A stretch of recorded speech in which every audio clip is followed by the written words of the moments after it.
Boa tarde a todos. Estamos aqui na Biblioteca Municipal de Nova Venécia, Espírito Santo, um espaço que acolhe memórias e saberes. Hoje celebramos o lançamento de mais um episódio do canal Universo Criativo, um projeto que nasceu do desejo de compartilhar processos artísticos, conectar saberes e inspirar caminhos. Cada episódio é um convite para mergulhar no universo de criação, onde arte, memória e sensibilidade se entrelaçam. O Grupo Pro Casa de Pedra surgiu do desejo de preservar e efetivamente criar um museu nesse patrimônio cultural que faz parte da memória do povo veneziano. Reunimos artistas, educadores e cidadãos que acreditam no poder transformador da arte e da cultura. Essa parceria com o Universo Criativo amplia o nosso olhar e fortalece a nossa presença no território. O episódio que lançamos hoje traz um diálogo com 3 artistas que expressam a arte em diferentes suportes, mas com a mesma poesia e entrega. A artista têxtil Ana Guerra compartilha seu processo de criação com tecidos e tintas naturais. Um trabalho que nasce do tempo, da observação e da delicadeza dos gestos. O escultor Paulo Casati fala sobre a força e a escuta que existe entre artista e matéria. Suas esculturas revelam um diálogo entre peso e leveza, entre forma e sentimento. E a aquarelista Anne Frenry nos conduz a um universo de transparência e luz, onde a água, o gesto e o instante se tornam linguagem. Assista ao episódio completo no canal Universo Criativo no YouTube. Comente, compartilhe e faça parte desse movimento que valoriza a arte local e inspira novas conexões. Venha, acompanhe o canal Universo Criativo.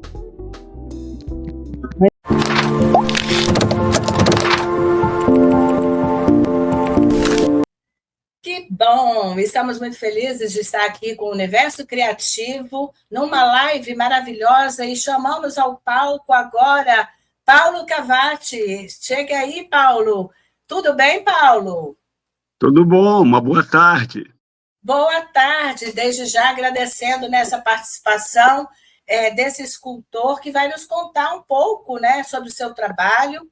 E eu quero muito já agradecer a sua participação neste momento, tá, Paulo? Eu que sou grato. O Universo Criativo é um projeto que tem o objetivo de propagar a arte e cultura. E, com isso, ao longo de 2025, estamos trazendo vários artistas, escritores, para apresentar para vocês, para esse público que nos acompanha. Te convidamos a ficar nesta live. E agora, então, vamos conhecer um pouco mais esse escultor, sobre o seu trabalho, sobre o seu projeto, aquilo que ele produz e faz, seus materiais, né, que utiliza. Então, vamos lá, Paulo, vamos conversar sobre isso. No seu perfil do Instagram, você descreve o entorno muda e você é compelido à mudança. Como essa ideia de transformação ambiental ou de circunstância se reflete nas suas esculturas, Paulo? Tanto no processo criativo, quanto no resultado final. O trabalho em si, ele começa quando você observa o entorno. Por isso que eu coloco que o entorno muda e você é compelido à mudança, porque se o entorno muda, não tem como você não mudar. É uma necessidade de sobrevivência. O humano tem que se adaptar às mudanças. Então, observar o que você passa no entorno, quando eu falo no entorno, o que você passa no seu ambiente, na sua casa, no seu ambiente de trabalho, no seu ambiente rural, nos ambientes que você visita, nos locais que você viaja, que você visita, não basta ver, é preciso enxergar. Então, esse é o início do processo.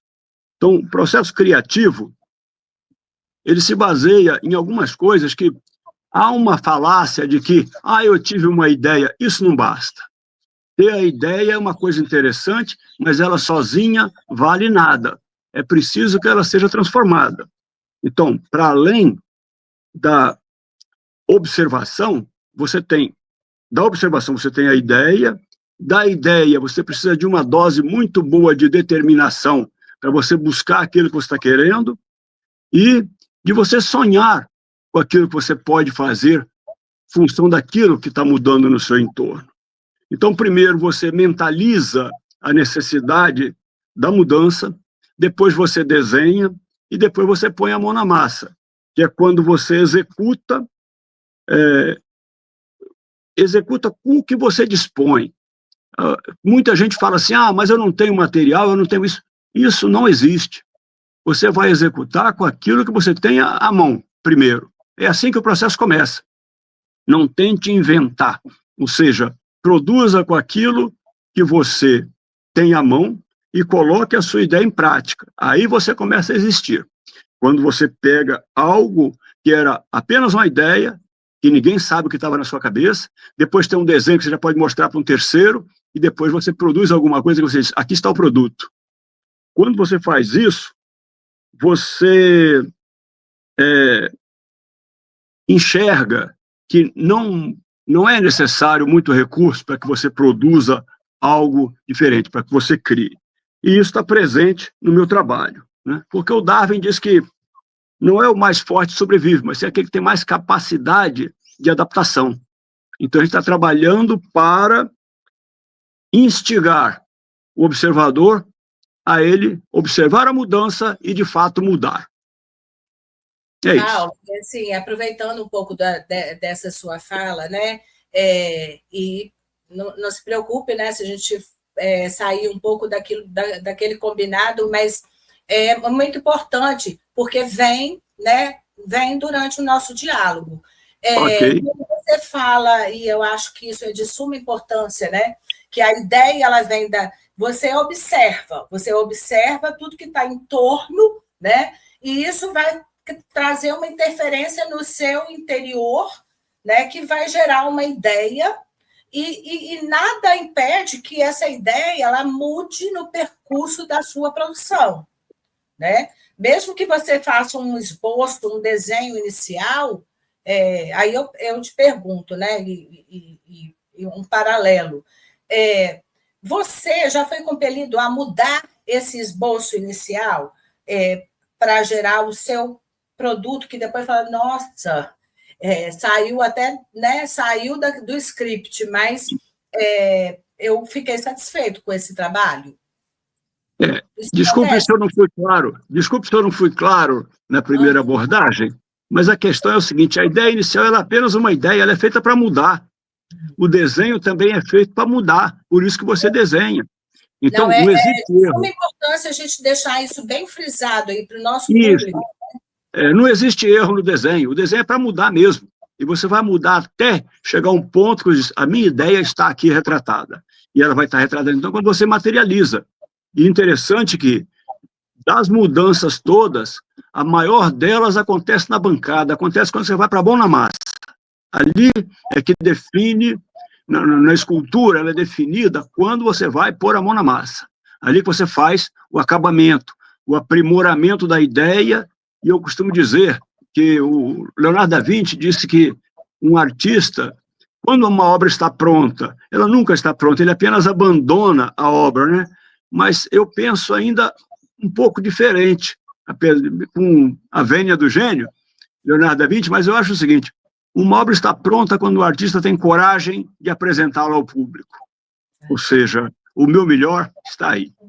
Nossa, que delícia. Ai, que lindo isso. Que lindo isso, né? Essa entrega, é uma entrega, né? Então, e aí, continuando o nosso diálogo, né? Que está muito interessante, né? E eu acho que trazendo essa coisa da entrega do artista para o público, né? Muitas de suas obras dialogam com formas abstratas, texturas e volumes. Como você escolhe os materiais e técnicas que melhor expressam a ideia que você quer comunicar? Bom, no começo, quando você tem uma ideia, ela no campo da escultura, a primeira coisa que vem é a maquete, ou seja, o modelo reduzido que você faz da sua ideia. Ele pode ser de madeira, de papelão, de isopor, de sobras de outros materiais, de gesso, de resina. Você tem uma variedade de coisas e você vai procurar aquilo que lhe for mais fácil para você começar o processo. As formas surgem da observação da maquete. E depois, você buscando expressar o seu pensamento, que é instigar o observador. O observador tem que ser tocado pela obra. A obra não é só para ser uma coisa bela, já foi assim quando se fazia os retratos, no passado, quando se fazia as esculturas do rei, do príncipe, da princesa. Agora, na arte contemporânea, é fundamental o entendimento de que você precisa tocar o seu observador, você precisa fazer com que ele reflita. Esse é o X da questão. Então, no meu trabalho, tem como fundamento o processo de que a instabilidade ela é uma precursora do movimento. Então, eu trabalho muito no quase movimento, mas ainda não houve o movimento. Essa é uma das partes centrais do meu trabalho, né? Então, você começa, primeiro, definindo a linguagem, né? E aí eu defini a linguagem que eu iria usar para expor a escultura. Depois eu busquei referências dos grandes mestres, como Da Vinci, o Michelangelo. Depois estudei o Brancusi, os concretistas russos, Malevich, Lisinsky, Tatlin. E, no Brasil, estudei o Franz Weissmann, o Sérgio de Camargo, o Amilcar de Castro. E, em seguida, fui para a orientação mais dirigida, porque você tem a ideia, tem a maquete, mas como é que você dá o próximo passo?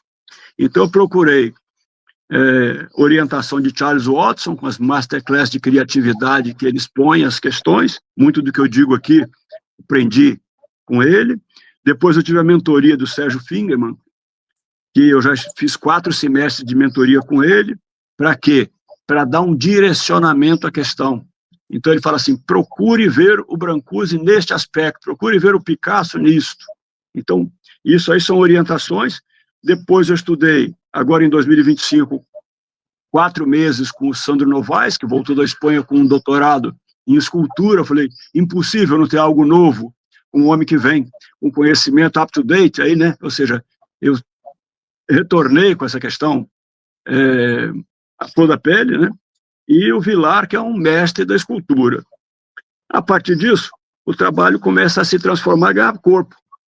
E o camarada começa a pensar, o que o Servinho fala? Você tem que pensar numa exposição, você tem que pensar que fim você vai dar ao seu trabalho. Ninguém faz um trabalho para guardar dentro de casa, faz trabalho para expor, né? Ou no museu, ou na casa de alguém, ou na praça, né? Então esse é o futuro, né? Ou seja, você tem que pensar que a sua obra é para isso. Então, pensando em expor, né? Você precisa fazer com que o trabalho ganhe corpo, para ter algo que expor, não existe artista de um trabalho, né? E tem vários trabalhos que ganham corpo, você fazer uma seleção via uma curadoria, para então você pensar numa exposição. Aí eu fiz uma exposição ano passado, uma coletiva em São Paulo, na Vila Madalena, e o título era Instabilidade, porque o trabalho tem muito disso aí, ou seja, o movimento haverá. E onde você está? Você está um passo antes. A hora que você gera a instabilidade, até no ato de andar, primeiro você tira o pé do chão, você cria uma instabilidade, para depois você completar o passo. Então o movimento ele é precedido de uma instabilidade. E é isso que o meu trabalho procura retratar. Paulo, e assim, você já traz até um anúncio, né, do que a gente vai conversar mais adiante.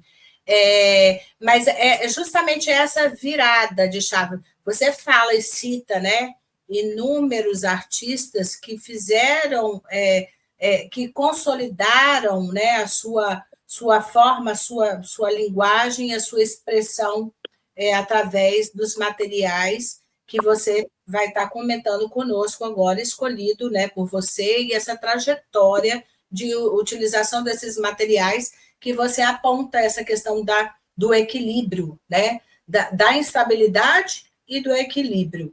E aí, durante esse tempo, né, de desenvolvimento, de estudo, de pesquisa, né, de busca de interferência, busca de influências, né, de artistas, porque eles passam por nós e algo é deixado, né, durante todo esse processo.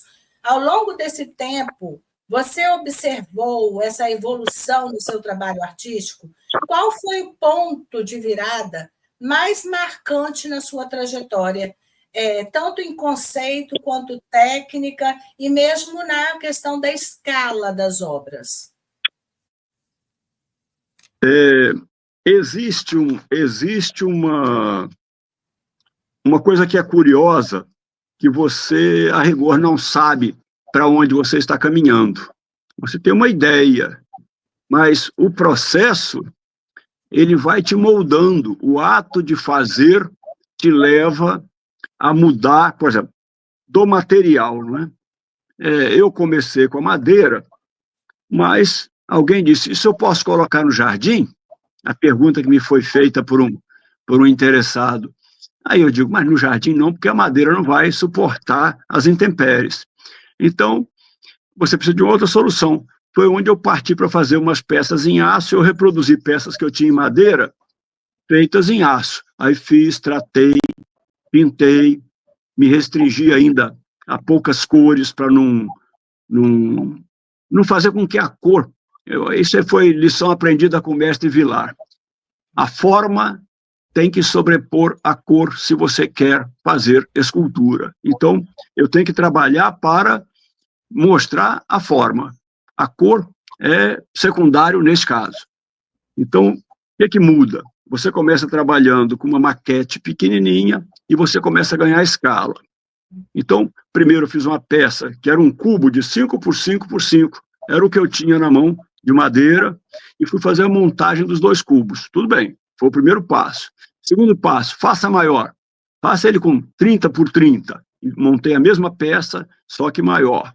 Agora, você, ao invés de usar uma base, você vai crescer a sua escultura. Você vai dar corpo, musculatura, vai fazer com que ela saia do chão. Aí eu fiz como fosse uma pilastra composta por cubos e em cima o tal cubo que representa a estabilidade. Então você vai evoluindo para uma peça. Quando você vai pensar outros arranjos, isso aí é de fundamental importância você observar e observar e observar, porque a mudança está sempre presente. Você não tem ideia do que você vai fazer na íntegra quando você começa. Você começa com uma ideia, vai para o desenho, ele sofre as mudanças, e quando você vai enfrentar os problemas reais de resistência do material, que você vai explorar a textura, tal coisa assim, como é que é?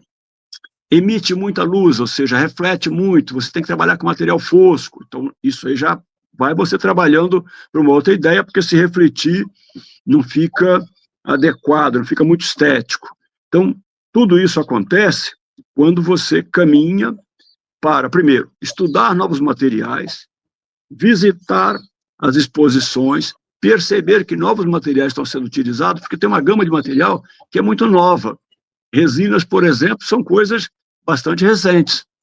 Então, você tem resinas hoje com extrema facilidade de utilização e elas dão um efeito visual interessantíssimo, né?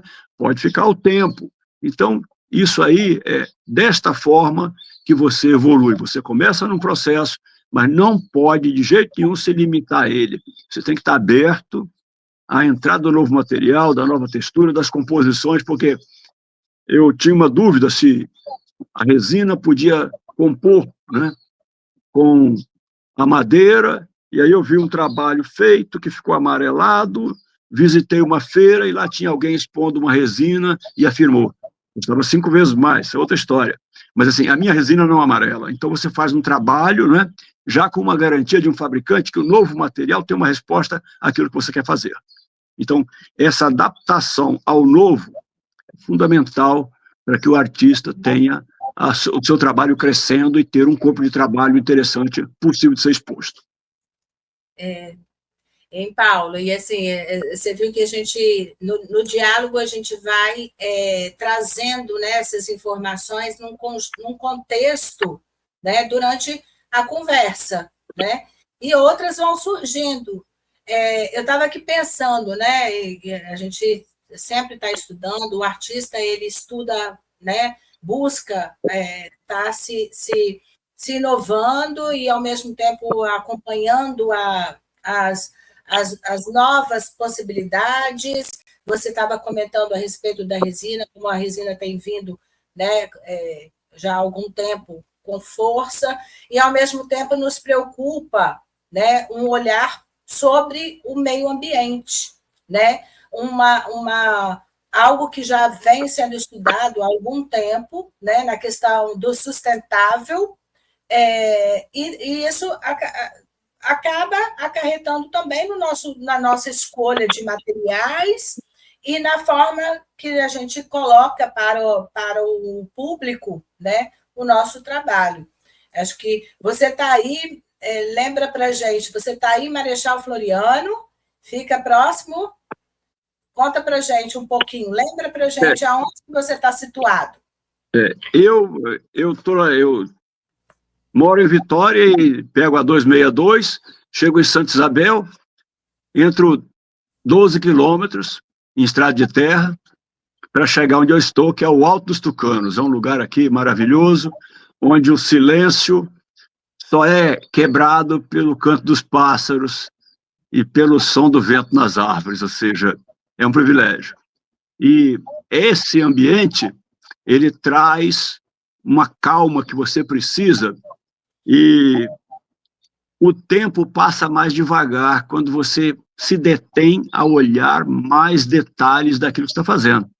Então, por exemplo, os materiais, numa primeira abordagem, ele tem um potencial, mas quando você olha de outro ângulo, você consegue extrair dele muito mais.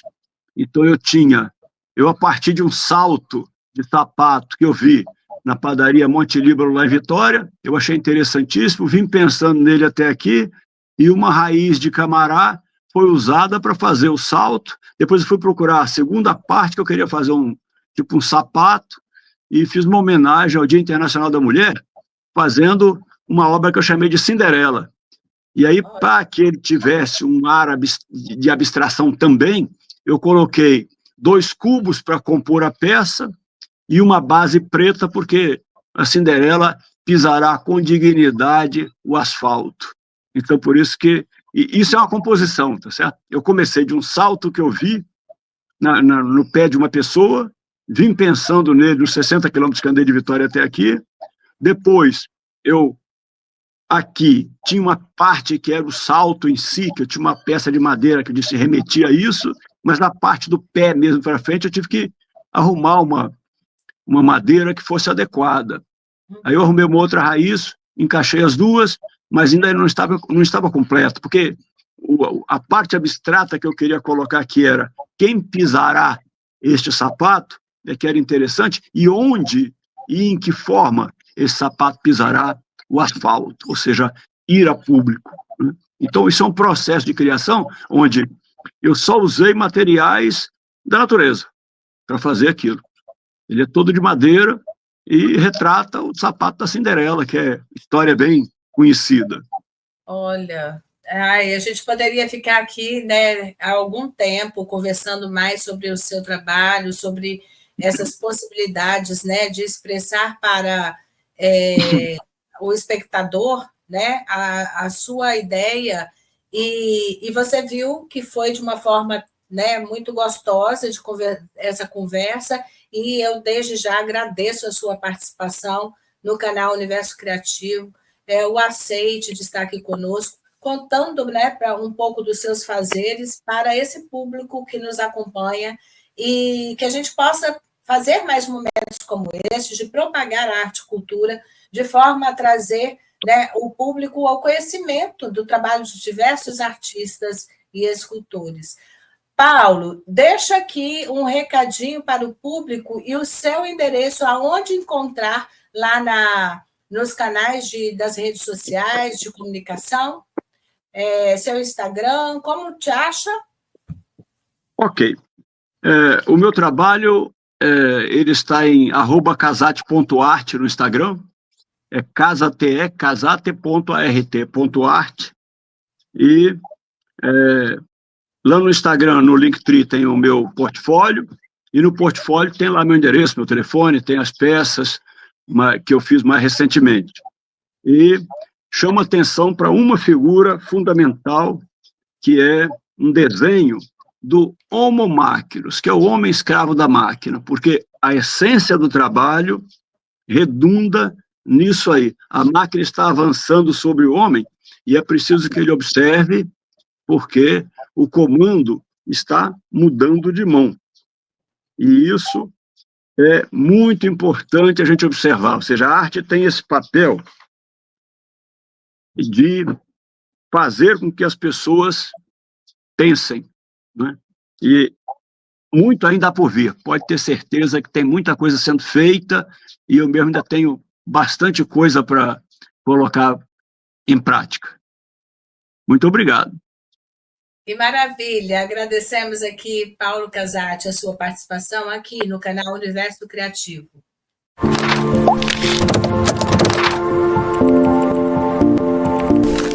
E chamamos aqui agora, no canal Universo Criativo, esse canal que tem por objetivo propagar a arte e cultura. Neste momento, Anne Frenri conosco. Olá, Anne! Olá, Mônica. Falei corretamente seu nome? Sim, falou, e é um prazer estar aqui com vocês. Muito obrigada pelo convite. Ai, que maravilha! Eu me sinto lisonjeada da sua presença aqui no canal Universo Criativo. E aí a gente começa querendo saber onde que você está situada. Fala para gente, aonde você está neste momento, Anne? Eu estou em Ribeirão Preto, São Paulo. É uma cidade polo aqui da região, e uma cidade bem quente, inclusive. E eu sou nativa, nasci aqui em Ribeirão Preto. Então, toda a minha arte foi construída e estou por aqui, acho que vou ficar por aqui mesmo. A cidade é muito boa, a região. E a gente vê que você está num espaço muito bonito aí, né? Conta pra gente, que espaço é esse? Então, esse é meu ateliê. Aqui eu tenho uma biblioteca disponível para os alunos. Todas as obras que estão aqui são minhas. Essas mesas é um espaço da escola. Uhum. Sim, olha que espaço lindo. Ele é bastante aconchegante. Então, aqui eu tenho, lá no outro canto, eu tenho o meu estúdio, onde eu faço as minhas produções pessoais, onde eu atendo arquitetos, né? Eu faço vários objetos artísticos e tenho as minhas obras expostas para venda. A minha biblioteca, ali que os alunos fazem uso, ela é bem completa, com toda a parte de desenho e pintura, com todas as técnicas. Então, é uma colaboração com os alunos, ter o privilégio de poder circular por essas obras de arte e esses dicionários de arte que acrescentam bastante coisa no aprendizado, né? Então, esse aqui é um lugar mágico. O pessoal entra aqui e não quer ir embora. É um lugar muito gostoso e é praticamente onde eu passo a maior parte do meu tempo. Olha que legal, né? É muito bom respirar arte e vivenciar, né? Todo esse aparato, né, do fazer artístico. E, Anne, a sua trajetória ela passa pela publicidade, pela história da arte e também a música, né? Como essas experiências contribuíram para a artista e professora que você se tornou? Minha mãe já era uma artista, minha mãe era musicista e também artista plástica, então eu estive em contato com isso a minha vida toda, né? Meu pai sempre teve uma loja de materiais artísticos, então eu estive a minha vida toda em contato com isso. E eu fui muito incentivada à fotografia, à música, ao desenho, à pintura, e eu sempre pratiquei isso a minha vida toda. sendo que sempre o desenho vinha em primeiro lugar. E foi onde eu me especializei. A pintura, eu sempre digo que ela é uma extensão do desenho. Então, eu sempre procurei focar mais no desenho e atingir um nível de habilidade que eu pudesse passar com segurança para as pessoas que querem aprender, que gostariam de desenvolver essa habilidade também. Então, toda a minha formação e todo o incentivo dos meus pais colaboraram para que eu tivesse essa formação. Eu sou publicitária, mas também tenho especialização, tenho uma pós em História da Arte pela FAAP, Fundação Álvares Penteado, porque eu achei que, conhecendo melhor e estudando muito a arte, eu poderia entender melhor para poder explicar melhor. Então, essa trajetória, tudo isso contribuiu para o fortalecimento das minhas aulas e das minhas obras, que são bem aceitas. Eu já tenho um nome já considerável e faço de tudo para mantê-lo. Então, tudo isso foi ao longo de 30 anos de trajetória que cheguei nesse ponto aqui. Ana, e assim, o nosso público, né, é um público que já vem acompanhando essa construção e o desenvolvimento desse projeto, né? E aqui eu quero ressaltar, em parceria com o Instituto Federal do Estado do Espírito Santo, o IFES, com outras parcerias tantas, né, que a gente está tendo para poder galgar, né, esse projeto que tem por esse objetivo maior, né, de propagar arte e cultura para as pessoas que ainda, né, não conhecem. Nós estamos aqui no norte do Espírito Santo, né, moramos, né, num estado pequeno, mas muito rico, e que é sabido, né, de muitos artistas também que têm trafegado aí né, no comércio tanto nacional quanto no exterior. E, assim, ter a sua presença aqui é fundamental importância. Ouvir de uma arte educadora, uma artista, né, da sua produção artística e do seu movimento, né, nesse desempenho com outras pessoas é fundamental. E, novamente, eu agradeço. Eu queria muito ouvir de você como é que é a aquarela, né? Essa técnica tão delicada que a gente tem, que é cheia de imprevistos e poesia, por se tratar de uma aquarela, de uma técnica muito delicada. O que ela te ensina no seu processo criativo? E sobre o seu modo de ver a vida, né? Sim. A aquarela ensina muito. Inclusive, as minhas alunas... Todos comentam isso, né? Primeiro, ela nos ensina a disciplina, a paciência, esperar o momento de secagem, programação, pensar no trabalho pronto, enquanto você está lá no começo. Ela não é todo mundo fala, ela é muito intuitiva. Não, ela não é. Ela tem que ser guiada pelo seu pensamento. A água corre, mas você tem que saber exatamente onde ela vai e o que você vai fazer com aquele resultado depois. E junto com a aquarela, sempre vem o desenho. Não tem como você pegar e pintar uma aquarela, a não ser que você esteja pintando uma abstração. Mesmo assim, você precisa entender de espaço, de configuração, de massa, volumes de cor.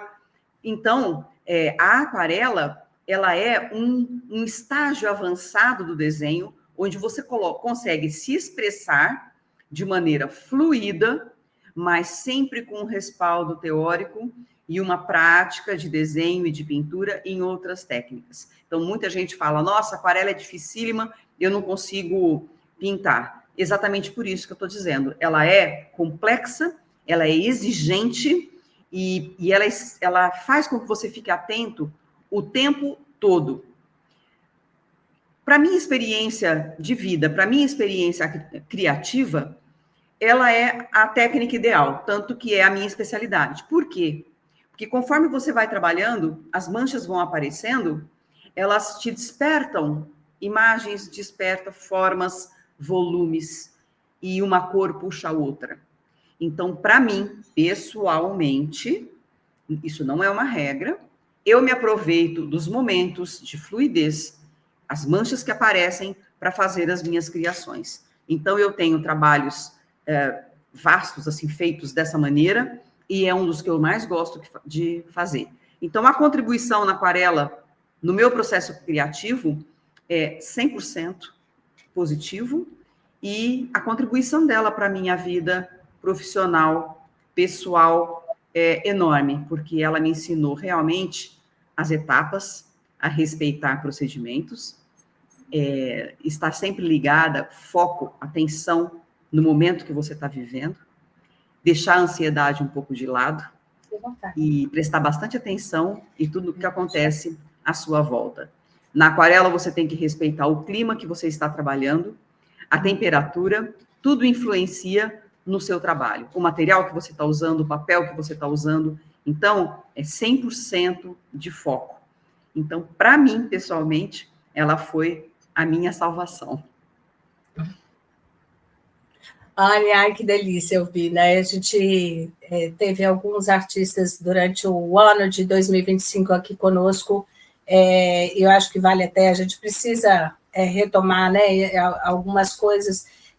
Inclusive, uma artista que mora na capital, já tem um trabalho reconhecido também no exterior. Ela veio ao nosso município e trabalhou uma oficina de aquarela aqui. A Raquel Falck, né, é uma pessoa que vale a pena a gente trocar figurinha, assim, de ter essa relação. Eu acho que é muito importante, né, os artistas se reconhecerem nas suas trajetórias. Acho que isso que eu me lembre agora, a Raquel, a Sonia também, Ramos, né, também esteve conosco, que trabalham nessa pegada da aquarela. Eu te confesso que, assim, eu ousei, não ainda na graduação em artes, mas ousei numa trajetória até como um pensar de um livro de registro, né, dos meus trabalhos. Eu trabalho com batik e ecoprint, são técnicas de estamparia manual, e a gente faz essa pesquisa, né, com a cera de abelha ao longo dessa trajetória enquanto artista. Mas a gente está aqui para falar de Anne Frank. E aí, falando sobre essa plataforma, esse método criado por você, né, que tem transformado a relação de muitas pessoas com a arte, nós queremos ouvir de você quais são os pilares do método Anne Frank e o que ele oferece de mais especial para quem está começando a pintar, Anne. Mônica, depois da pandemia, o comportamento das pessoas, dos alunos, mudou demais. Então, eu te falo que as pessoas passaram a administrar o tempo de forma diferente. Então, aquela aula presencial que a gente estava acostumada, que o aluno vinha, ficava 2 horas, tem professores que davam 3 horas de aula, para dar um tempo de fazer aquele trabalho e tal. Agora, atualmente, mudou muito. Eu tive a oportunidade de desenvolver o meu método de categorizar, de disciplinar todo o método, focando em levar a essas pessoas um aprendizado efetivo, porque curso na internet tem aos milhões, mas o aluno que faz o curso comigo, ele tem um grupo de estudo que ele fica em contato comigo o tempo todo. Teve uma dúvida, ele me pergunta e eu respondo. Então, esse é o primeiro pilar do meu método, porque você não consegue aprender a desenhar e pintar sozinho. Você precisa de uma pessoa para te guiar e para te levar para o caminho certo. A segunda coisa no meu método é que o desenho, ele vem em primeiro lugar, precisa ter um pouco de experiência, mesmo que queira levar aquarela ou lápis de cor junto, o desenho é essencial. Para quem quer fazer um trabalho bom, consistente, o desenho ajuda muito.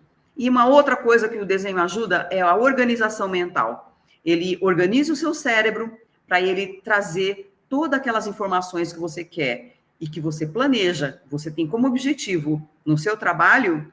O desenho te dá essa formação, ele ensina o seu cérebro a trabalhar. O segundo pilar do meu curso é o estudo das cores. Não adianta você querer começar a pintar sem entender as cores. Mas eu só pinto abstrato, eu gosto de usar as cores livremente. Sim, desde que você as conheça. A partir do momento que você conhece cada uma, suas propriedades, suas características, você tem condição de explorá-las livremente. Essa é a minha opinião e é a base do meu curso. O terceiro pilar do meu curso é a pintura. Eu estabeleci a aquarela porque eu acho ela didática, fácil de trabalhar nesse momento de aprendizado. Ela é leve, ela é compacta, você pode levar para qualquer lugar, ela seca rápido. São várias vantagens práticas que te ajudam a praticar com mais frequência. Então, a pintura também uso muito lápis de cor. Tem muitos alunos que gostam de lápis de cor e no curso também tem isso. E aí, o que aconteceu? Hoje em dia, o curso online ainda é um tabu, porque muitas pessoas compram compulsivamente e por impulso e depois acabam não fazendo, gastam aquele dinheiro e nunca abriu o curso ou nunca... Então, no meu curso, não. Quando você adquire o método Aniframe, você já tem a noção do complexo que você vai enfrentar, você entra para um grupo de estudos no WhatsApp, onde eu fico cutucando, fico chamando, você participa de toda a correção dos alunos que estão postando as tarefas ali. Então, além do seu trabalho, de fazer todas as aulas, assistir os vídeos, que são acompanhados de cadernos de exercício, que faz uma recuperação de conteúdo daquele vídeo que você assistiu. Isso ajuda muito. E depois disso, você ainda tem o grupo que as pessoas estão publicando, eu estou comentando, e você ainda está aprendendo com o resultado dos outros alunos. Então, eu tenho tido muito sucesso, não tenho taxa de negação, graças a Deus, está tudo em ordem, e as falhas, claro que existem, eu procuro corrigi-las imediatamente. Então, o meu curso ele é fundamentado no aprendizado. A pessoa aprende de qualquer jeito. E se ela tiver com dificuldade, eu pego na mão e puxo, porque vai aprender. E é tudo muito autoexplicativo, é dinâmico, as pessoas não se cansam, e depois cria uma comunidade, você acaba fazendo amizade dentro do grupo. Então, o método Aniframe, eu espero vencer esse tabu de que o curso online não funciona. E eu acho que eu vou conseguir. Vai demorar, mas eu consigo. E aí, quando você fala do online, né, eu tenho certeza que essa jogada, né, que você já até deu abertura para falar, que a pandemia trouxe essa virada de chave, né, da utilização Sim. do online para chegar a mais pessoas. Como é que você sente isso? Né, exatamente esse galgar. Como foi para você? Foi tranquilo, né? A partir de um método que você já acompanhava, né, no presencial, no espaço que você utiliza, e aí partir para o digital, né, e poder alcançar a mais pessoas. Eu tenho 30 anos ensinando e pintando um pouco mais. Nesse tempo, eu adquiri muita experiência, então eu tenho muita coisa na cabeça, eu sou uma pessoa muito criativa, então, assim, eu não tenho sossego. Quando entrou a pandemia, eu tenho a minha escola cheia, são várias turmas, tem muitos alunos, então eu precisava arrumar uma maneira de manter a saúde mental dessas pessoas que estão comigo há tantos anos. E eu tinha que levar o conhecimento até elas. Porque a gente não podia sair de casa, elas não podiam vir aqui. Então, eu comecei a gravar meus vídeos. Então, eu comecei com esse trabalho mesmo antes desse boom de cursos online. Eu comecei a gravar as aulas semanais, mandava para todos os alunos pelo WhatsApp.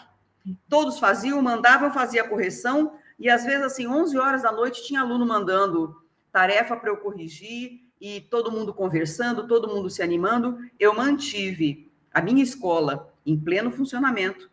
Não perdi nenhum aluno, pelo contrário, ainda entraram mais alunos, e eles adquiriram o hábito de trabalhar em casa, porque as pessoas vêm na aula de pintura, vêm uma vez por semana e só vai pegar pasta na semana que vem para voltar. E não é assim. Desenho e pintura é todo dia, isso é igual musculação, é igual ir na academia. E eu consegui colocar esse hábito nos meus alunos, e agora nos alunos online também. E o que aconteceu? Esses alunos que frequentam o ateliê de forma presencial, muitas vezes não podem vir à aula. E eles não perdem aula, porque eles recebem uma aula em casa. Então, eu continuo trabalhando usando todo o meu material online que está disponível nos cursos à venda na Hotmart, eu passo para os meus alunos aqui e eles trabalham em casa e mandam as tarefas para correção. Então, ninguém fica sem aula. E eu acho que, do jeito que eu programei essas aulas, tem dado muito certo. É um sistema diferenciado. O aluno tem uma atenção, ele se sente acolhido, ele se sente amparado a todo momento que ele precisa, inclusive na hora que ele quer desistir, as pessoas comentam e é uma comunidade muito boa. Então, essa transição, para mim, ela foi extremamente positiva e a pandemia proporcionou isso, um novo aprendizado, um novo comportamento para essas pessoas. E eu te digo, dessa forma, o aprendizado e o aproveitamento das aulas é 90% maior do que eu tinha antigamente no presencial, uma vez só por semana.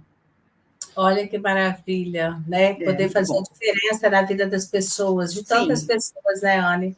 Sim. E aí, trazendo aqui para o dia de hoje, para este momento que você está vivendo, né? Depois de tantos anos voltados, dedicados à criação e ao ensino, o que a arte representa para você, Anne Franri, hoje? É tudo. Eu respiro arte.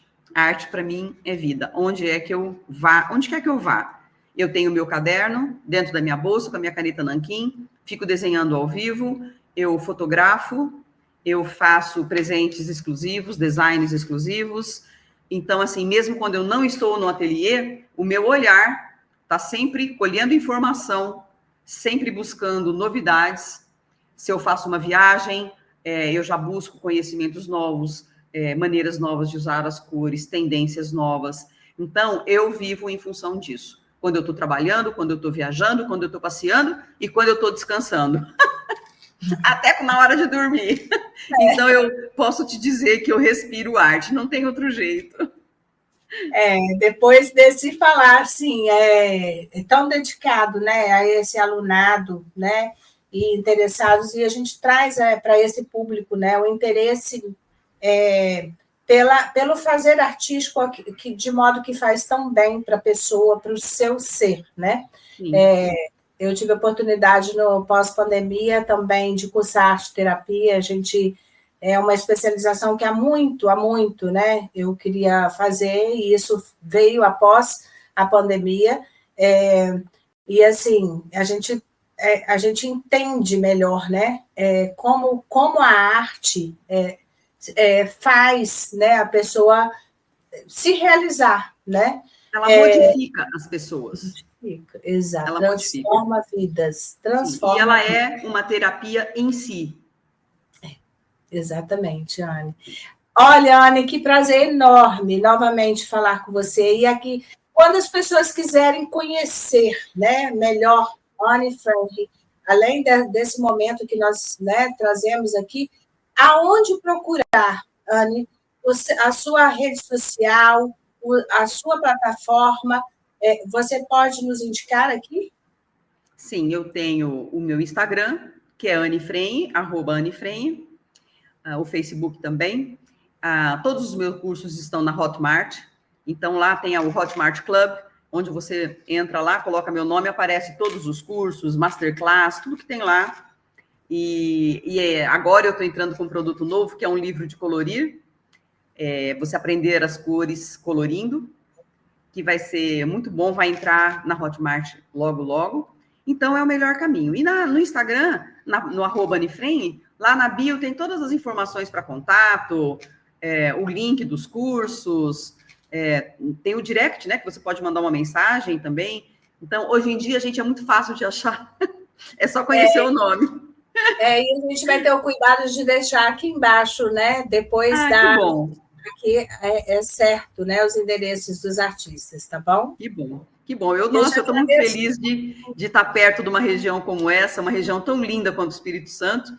E, eu espero que esse público daí goste da minha experiência. Pois é, e poder estar falando para o mundo todo, né? Nós tivemos artistas aqui de outros países que já estiveram conosco, e ano que vem nós já temos uma agenda também para o ano, artistas também do exterior, participando deste canal. bom. Eu sou muito grata, né, pelo aceite e pela receptividade, e assim da mesma forma com você. Obrigada, agradeço demais o convite, foi um prazer, e eu desejo muito sucesso num projeto tão maravilhoso como esse, porque nós estamos precisando disso. O mundo precisa disso. Obrigada, Anne. Indo a Ribeirão Preto, já sei onde procurar Anne Frank. Será um prazer. Um prazer. Tchau, muito obrigada. Um grande abraço a todos.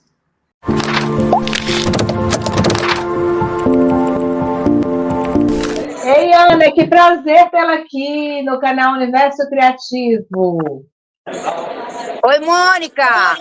Eu estou aqui na Arte PE, tudo bem com você? Prazer todo meu poder estar aqui ao vivo com você e mostrar essa feira na minha cidade natal. Eu não moro aqui em Recife, mas eu fui hoje contemplada com a Galeria Tato e eu estou fazendo essa exposição junto com eles, que é uma feira de arte muito importante em Pernambuco, e é a 4ª edição. Então, eu venho aqui renovar as minhas memórias mais que afetivas. Nossa, eu estou muito satisfeita, né, de ter esse momento de fala com você, uma artista têxtil, que traz para nós agora, ao vivo, né, neste momento, sobre o seu trabalho. Conta um pouco sobre o uso da chita e os materiais que você utiliza nesse trabalho maravilhoso, Ana. Conto sim. Apesar de que o trabalho que está hoje aqui na feira, ele não é necessariamente de chita, mas ele tem aí uma representação meio estampa que lembra muito a chita. A gente trouxe também as gavetinhas de segredos. E olha a chita aqui presente. Dá para você ver aí?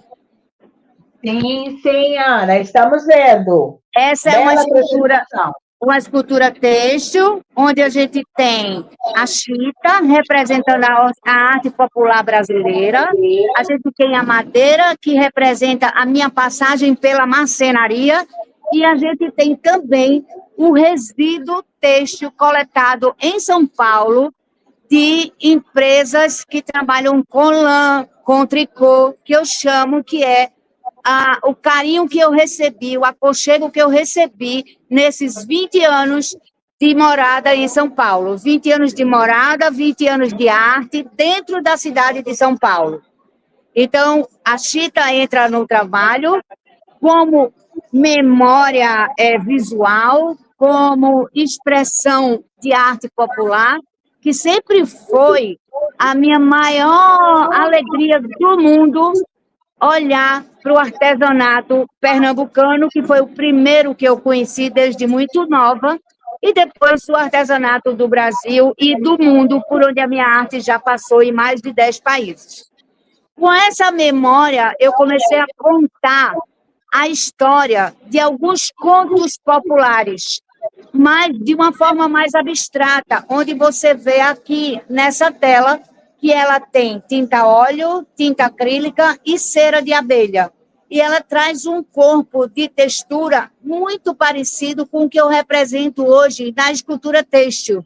Então, assim, ela tem essa camada corpórea, de ranhura, de expressão de força, que eu acho que é tudo que eu tenho dentro de mim, colocando para fora. A gente sempre acha, né? Porque uma coisa que eu, como artista, não tenho é certeza de nada.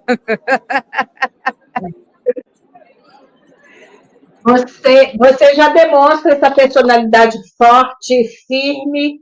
Isso tem muito da característica do nordestino, né, Ana? Algumas coisas vão surgir no nosso bate-papo, tá? Isso é muito possível. E, assim, quando a gente vê suas obras, elas parecem que transitam entre o erudito e o popular, a suavidade e a dureza. Como você constrói esse diálogo visual e conceitual? O começo dessa história, ela não foi inconsciente, ela foi uma atração pelo erudito e pelo popular. Sou de uma criação religiosa católica, não praticante por mim, mas praticante pelos meus familiares. Então, eu sempre vi aquela coisa da fé. E a fé, com o tempo, para mim, se transformou em poder pessoal. Se eu tenho fé, eu consigo. Não necessariamente essa fé é a fé da religião. Essa fé é acreditar no poder do bem, no poder do construir, no poder do fazer. E, metaforicamente, eu falo disso. Mas, quando a gente se reúne numa casa religiosa, muitas pessoas juntas, elas estão com o mesmo propósito. Esse propósito de união, ele vai na fé das conquistas e dos milagres, que há controvérsias do que é milagre. Então, para mim, todas as coisas que eu quis a partir da arte, foi necessário ter muita fé. Eu tenho fé na minha mão, eu tenho fé no meu olhar, eu tenho fé que eu vivo, que eu consigo viver da minha arte, porque é o que eu mais gosto de fazer. Eu tenho fé na criação do meu filho. Então, assim, eu tenho fé, eu acredito no meu poder enquanto artista. Mas não é tão fácil assim. É muita luta, é muito estudo. Com o passar dos anos, eu ingressei no Circuito de Arte Contemporânea. E quem me deu a primeira oportunidade foi a Galeria Tato, que acreditou em mim. Acreditar é ter fé. Então, quando ele acredita em mim, ele me deu todas as ferramentas para eu usar, para eu transformar o meu trabalho em algo conceitual, pensado. Sair da intuição e ir para a pesquisa. Sair daquilo que era só emocional e ir para aquilo que é lógico, para aquilo que é intencional. Dá para você entender? Sim, sim. Quando você não me vê na telinha, eu estou centralizando em você. É justamente o momento que você está trazendo, né, a sua trajetória e te dando um enfoque, tá? Tá. Mas deu para entender perfeitamente. Assim, a oportunidade que você trouxe agora, né, da gente conhecer melhor o seu trabalho, a sua trajetória, né, isso é fantástico. E aí você trouxe já essa coisa da memória da família, da integração com a fé, né? Ao envolver memórias, a cultura popular e as tradições religiosas, que histórias você sente que suas obras mais contam hoje? Minhas obras hoje, elas contam a história da matéria. Por quê? Porque como eu ingresso no estudo e na pesquisa, toda aquela matéria que eu uso, desde a cera de abelha, a chita, o resíduo têxtil, o resíduo metálico, o papel, o plástico, eles passaram por uma construção de alguma coisa e eles sobraram por algum motivo. Mas a quantidade de mãos de pessoas que trabalharam neles, para eles terem alguma coisa para sobrar aquilo, e eu transformo o que sobra em algo significativo no sentido visual de ser, que eu saio do belo pro forte, pro pesado, pro leve, pro fluido, pro duro. Eu começo a entender que a matéria tem poder, a matéria tem sentido, a matéria leva a gente para muitos lugares, inclusive a própria arte. Então, é uma união de pesquisa, de amor ao que eu faço, de continuidade do que eu faço, de repetição dos meus movimentos, e junto tudo isso, aí surgem os meus trabalhos.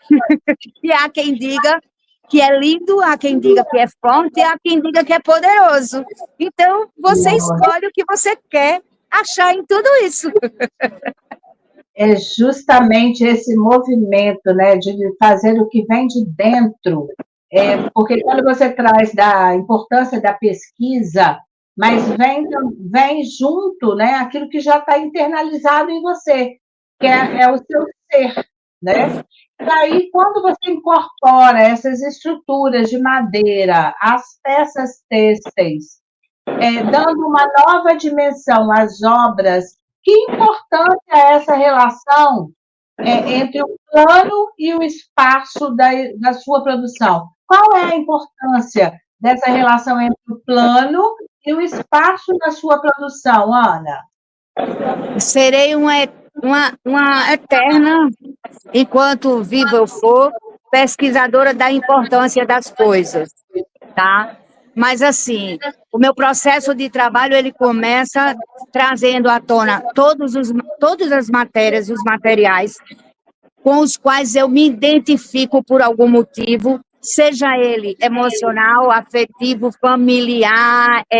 Quando eu falo emocional, às vezes tem dor, às vezes tem cura, às vezes tem raiva, às vezes tem alegria. Então, eu junto isso tudo, faço quase que uma exposição de materiais e passo muitas e muitas horas e dias olhando para todas essas matérias, procurando uma forma de unir todas elas. Existe um pouco aí um pouco ou muito de um sentimento sem explicação. Mas um sentimento sem explicação, ele só nasce dentro da gente quando a gente tem um repertório de pesquisa, quando a gente tem uma coleção de sentidos. Então, assim, quando junta tudo e que cria e que está no espaço, e dentro do espaço ele tem um equilíbrio, um equilíbrio, uma estética, que ela pode ser... não necessariamente, eu não estou falando de belo, mas uma estética, Os meus trabalhos, eles têm um peso, eles não são fofinhos, eles não são macios, eles são ásperos, eles são duros, eles são pesados, eles se conectam, o tecido se conecta com a madeira que eu escolho, ela vem de resto de móveis antigos, normalmente da época em que eu nasci, então década de 70, Art Deco.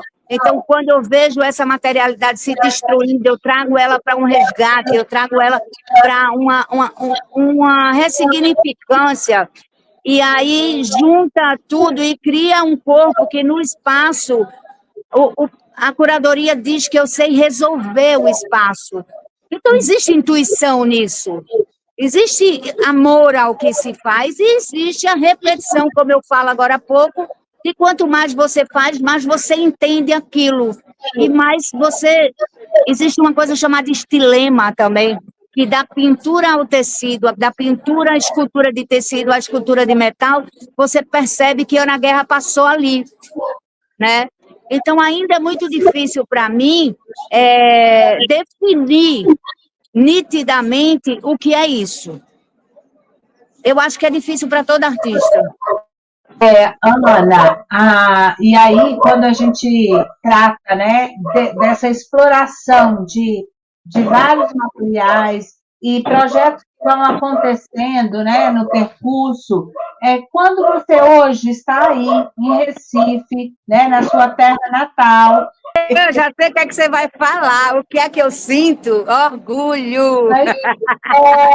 Então, e assim, dá um spoiler para a gente aqui, quais são os seus projetos para o futuro, ou o futuro próximo, porque é aquilo que você falou, né? A intuição vem num rompante e não tem um certo planejamento, como, por exemplo, esse estar seu aí na sua terra natal. Tem planejamento. Tem planejamento, minha vida anda muito ocupada, eu tenho mais 4 exposições ainda esse ano, e eu fui chamada para coordenar uma feira grande que chama Friporto Arte, que é ligada aos 20 anos da Friporto Literária. Hoje eu sou coordenadora geral desse projeto, é aqui em Pernambuco, e eu retorno 20 anos depois com um lugar na arte de muita representatividade. Então, eu só posso dizer que São Paulo, para mim, foi meu padrinho, Recife, para mim, é quem me pariu, e daqui para frente é o mundo que me aguarde. Será? É isso. Com certeza, será e está sendo, né? Curta muito esse momento. Mostra um pouquinho para a gente as imagens aí, a gente se Então, despedindo, mas... eu estou com essa obra que tem 1,80 m de altura por 1,50 m de largura. O nome dela é O Boi Voador. Ela conta uma história que exatamente esse local que a gente está aqui, tem a Ponte Maurício de Nassau, e na fundação de Recife, Maurício de Nassau fez o Boi Voar, que era um evento para angariar dinheiro para construir a ponte. Então, eu homenageei o Maurício de Nassau com esse quadro e tenho também as minhas caixinhas de segredo. Como é uma coletiva,